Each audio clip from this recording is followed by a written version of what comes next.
So for example, part of the wisdom that's encoded in your body is there because of things you've practiced, but it's also there because you've practiced things in a social environment.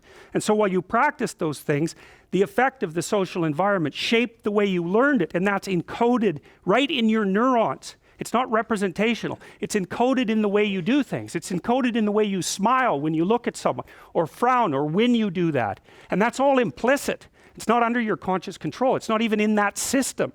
And so Piaget figured this out. And so one of the things he said was that you start as an infant by building your procedural memory, not your representational memory. That's partly perhaps why you can't remember your infancy.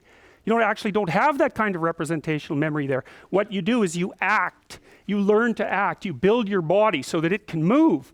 And you do that partly by experimenting with your own body, but you also do that by experimenting with your body in a context that's shaped from the beginning by the presence of other people. So for example, a child learns how to breastfeed. Its mouth is pretty wired up right at birth, okay? And the rest of its body isn't wired up very much at all, but its mouth is. And you might think, well, that's just a reflex, and that Piaget would agree with that. It's something built in that a baby can do right at birth.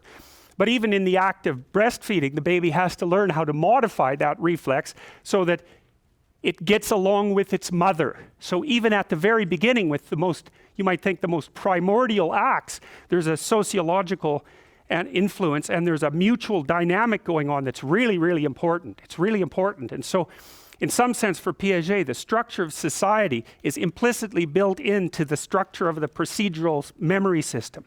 The dominance hierarchy is a kind of morality. It's a way of setting up individual behavior within a social context to maximize cooperation and minimize competition.